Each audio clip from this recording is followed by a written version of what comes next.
Welcome back, everybody. Ready for another deep dive? Always ready to dive in. Awesome.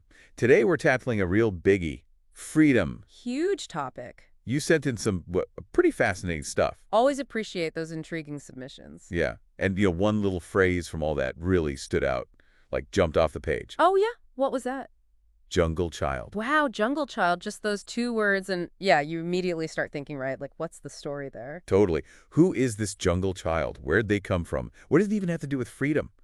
So many questions. Well, that's what we're here to figure out. Exactly. Luckily, we've got an expert here to help us kind of piece together the puzzle. Happy to help. So maybe we could start with this. When you hear jungle child, what pops into your head? Honestly, someone outside of, like, normal society, someone living by nature's rules, not, human rules. Okay, interesting. So does that mean their freedom is all about no rules, no restrictions, just do whatever you want?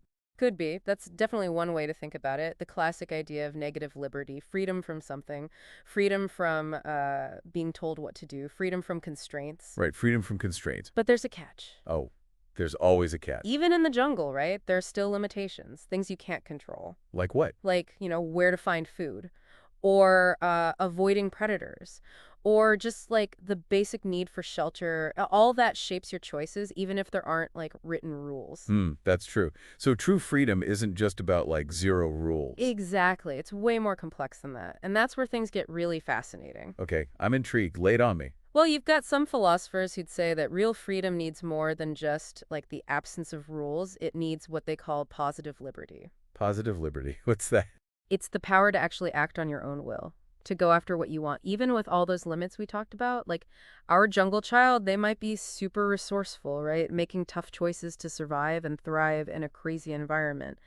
And that right there, at drive, that's a form of freedom too. Oh, I see what you mean. So it's not just about what's holding you back, it's about what you're pushing towards, even in the jungle. Exactly. It's about agency, about shaping your own destiny within the limits life throws at you. I like that.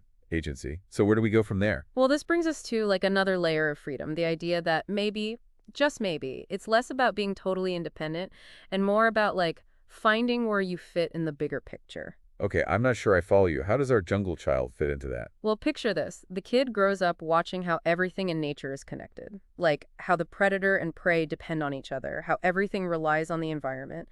Their idea of freedom might be super tied to understanding their place in that web of life, contributing to the whole thing.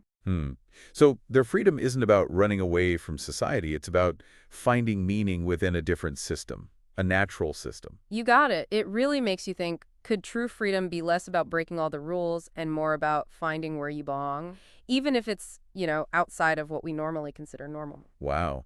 We started with just two words, jungle child, and now we're questioning everything we thought we knew about freedom. This is why I love deep dives. Me too.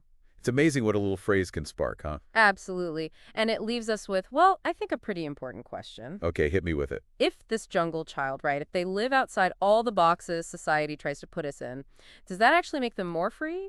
Or is true freedom actually found inside those structures? Something to think about, right? Absolutely. Plenty to ponder after this deep dive. Thanks for guiding us through this one. It's been really thought-provoking. Who knew two little words could lead to such a big conversation? Glad to be here. It's all about asking the right questions. Thanks for listening, everyone. And keep those submissions coming. You never know what deep dive we'll take next. 62 Hunt.